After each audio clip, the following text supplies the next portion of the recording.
আপনারা দাঁড়িপাল্লার উপর আস্থা রাখেন, তাহলে ভূমিকম্পের ব্যাপারে আমরা এমন ব্যবস্থা নেব যেন কোনো যানবাহনের ক্ষয়ক্ষতি না হয় ইনশাআল্লাহ। জামাত ক্ষমতায় গেলে বাংলাদেশে আর ভূমিকম্পই হতে দেবে না, কারণ তারা তো আল্লাহর দল, আর আল্লাহর দল যদি ক্ষমতায় যায় তাহলে ভূমিকম্প আসলে তারা ঠেকিয়ে দেবে, বাংলাদেশ পর্যন্ত আসবে না। হ্যাঁ, শুক্রবারে ভূমিকম্প হওয়ার পর জামাতের কোন এক নেতা নাকি এই ধরনের বক্তব্য দেয়, এটা সোশ্যাল মিডিয়াতে প্রকাশ হচ্ছে।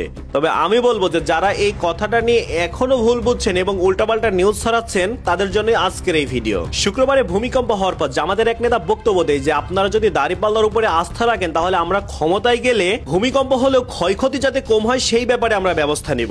কথা কিন্তু এইটাই যে ভূমিকম্প হলে ক্ষয়ক্ষতি যাতে কম হয় সেই ব্যাপারে আমরা ব্যবস্থা নিব, অথচ তার বক্তব্যটাকে মানুষ এমন ভাবে প্রচার করছে যে তারা নাকি ভূমিকম্পই হতে দিবে না। আরে ভাই, তার এই সাধারণ কথাটা কেন আপনারা ঘুরিয়ে পেঁচে তাকে অন্য দিকে নিয়ে চলে গেলেন এবং তাকে নিয়ে ট্রল করতে হচ্ছে? যেমন আমাদের যখন জ্বর হয় তখন আমরা কি করি? আমরা চিকিৎসা নিয়ে ঔষধ খাই, বেশি হলে হাসপাতালে যাই, জ্বর যাতে ভালো হয় সেই ধরনের কাজগুলো আমরা করি।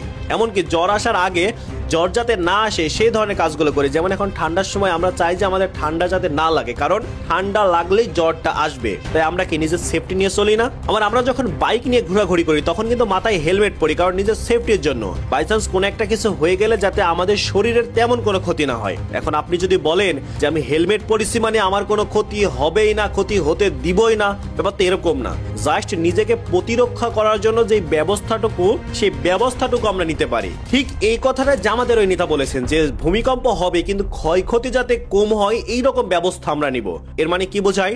যেমন দেখেন বাংলাদেশে যে বিল্ডিং গুলো বর্তমানে হচ্ছে, সামান্য একটু ঝাঁকুনি কাঁপুনি হলেও কিন্তু বেঁকে ভেঙে পড়ে যাচ্ছে, কিন্তু বিশ্বের অনেক বড় বড় দেশের বিল্ডিং গুলো এমন ভাবে স্ট্রাকচার করে গঠন করা যেগুলো ভূমিকম্প হলে ফাটা কিংবা পরত দূরের কথা সামান্য নড়াচড়াও দেয় না, কারণ নিচে সেইভাবে সিস্টেমটা করা আছে। তো আমাদের দেশের বিল্ডিং গুলো যদি এইরকম ভাবে করা হয় তাহলে ভূমিকম্প হয়তো হবে কিন্তু ক্ষয়ক্ষতির পরিমাণটা অনেক কম হবে। সাধারণত ঢাকা শহরে দেখেন যে যেইভাবে বিল্ডিং গুলো একটার পর একটা গড়ে উঠছে কোনো প্রোটেক্ট বিহীন, যদি কথার কথা একটা বিল্ডিং আরেকটা বিল্ডিং এর উপর ধসে পড়ে তাহলে বাদ বাকি 7-8টা বিল্ডিং সবগুলো ধসে পড়বে এবং আগামী 10 দিন পরে সম্ভব হবে না সেই বিল্ডিং থেকে কোনো মানুষ কিংবা কোনো মালামাল বের করার। কেন বের করা সম্ভব হবে না?